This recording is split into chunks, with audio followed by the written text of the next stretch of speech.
What's up, everybody, and welcome to Best Massage Tech, where I review the best massage technology, recovery devices, tools, and gear. And today I'm taking a look at the proper roller with vibration.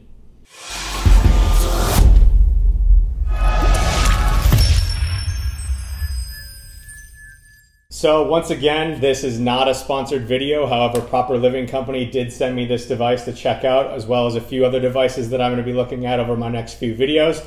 But this is the proper roller with vibration. They do have another roller that's exactly like this one, but it doesn't have the vibrating features in it. And really what this is it's a vibrating foam roller. So if you're not familiar with what a vibrating foam roller is, it is your standard foam roller, but it has the capability of adding vibration therapy into your foam rolling routine. So if you're not familiar with foam rolling and what that can really do for your recovery, foam rolling is very well known for soft tissue manipulation, myofascial release, helps promote blood flow, helps improve flexibility.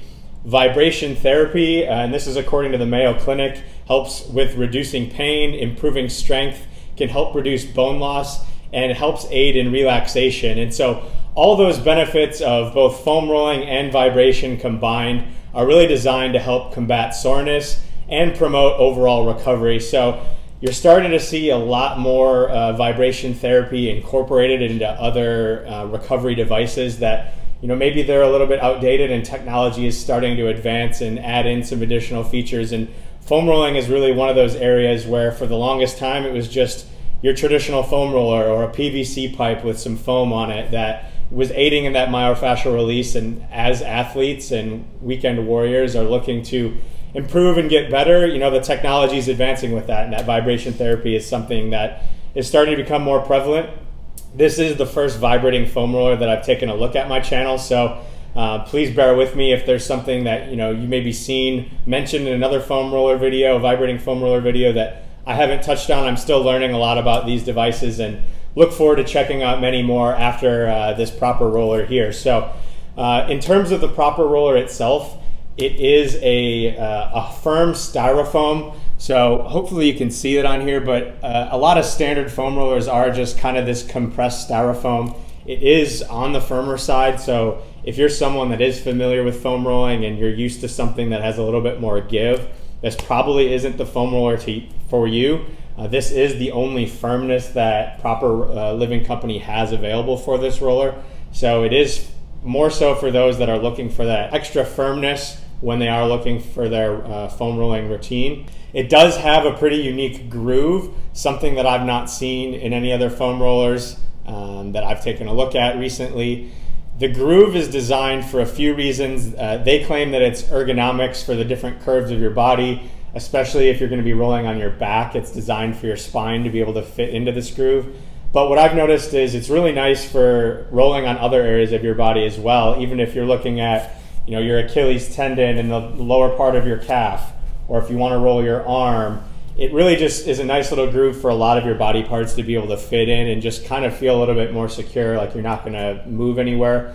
Now, whether that adds any added benefit to your actual foam rolling routine, I'm not sure. I do think it feels a little bit nicer than a standard flat surface of a foam roller. I do typically use just a standard flat black foam roller. So that's just something that I've noticed. You also see that it has a lot of little kind of indentations or dots, almost like a golf ball on it.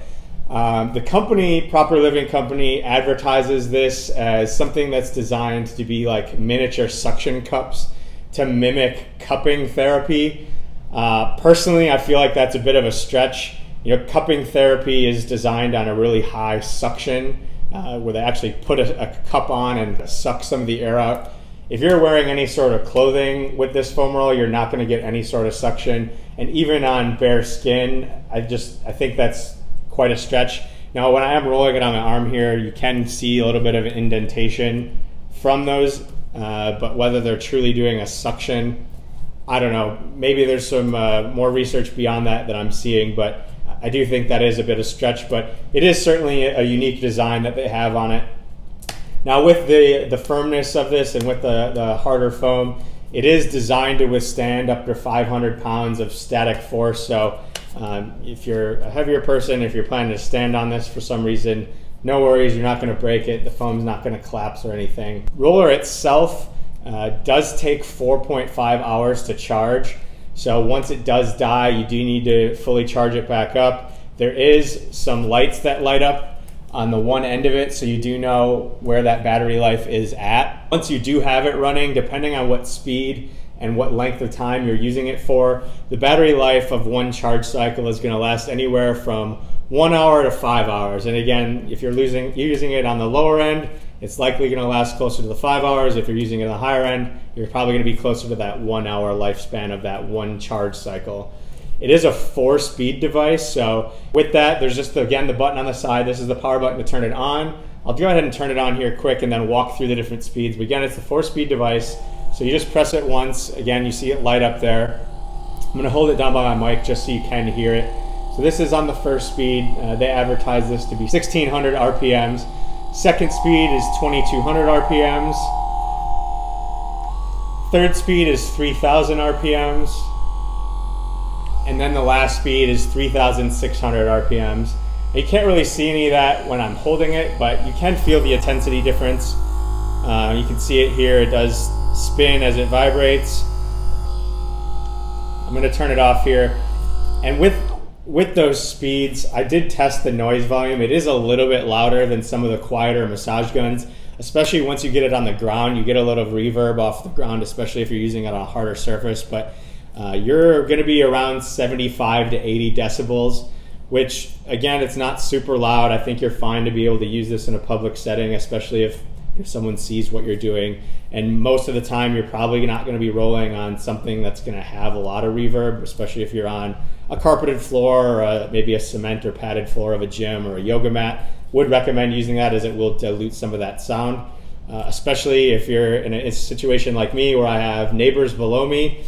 You want to be considerate of them, just because it is probably going to cause some vibrations in your floor and their ceiling. So just keep that in mind where you are using it. But I personally like it on the highest speed. I don't notice a lot of difference when I'm using it on the lower speed. But something that I've noticed just with having the vibration in it, it seems to reduce some of that pain that a lot of people get when they are foam rolling. It takes a little bit of what I'm going to call the bite or the edge off of that foam rolling. And I think the vibration really does help relax the muscle, and especially if you have scar tissue, it just helps provide a little bit more relaxation when you're going through that massage routine. So that's the one thing that I noticed that I do really like about the vibration.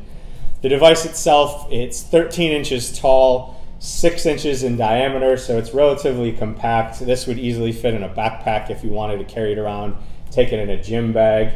It weighs 1.5 pounds. It doesn't come with any sort of case, but out of the box you do just get the roller and then the charging cord. In order to charge it, plug it in the wall, and then it just plugs into the side of the device. Do not recommend it to use it while it is charging, so make sure you unplug it. It does also come with a little pamphlet and just shows you basically 16 different ways that you can use a foam roller. Nice little thing if there's an area that you're wanting to foam roll that you're not quite sure how to hit. It is nice just to have a quick reference guide there. But that's all that comes with it out of the box. It is retailing for $80, which when you compare it to a standard foam roller, which is probably in the $16 to $20 range, is it worth $60 more to have that vibration capability? I think it is. If you're someone like me that does use a foam roller pretty frequently before or after a workout, it's something that's gonna stand up for a long time. It's gonna have a long lifespan. So think of it as an investment, not necessarily a one-time purchase. In terms of other devices, which I'll refer as kind of the tech rollers, so massage rollers that have vibration or heat or other different capabilities, it's a pretty standard price point. I don't think it's anything out of question. I think it's probably a little bit on the lower end in terms of the vibrating foam rollers. Some of the other ones will get closer to $100. So it is a pretty good deal. I will put a link in the description if you are interested in checking it out.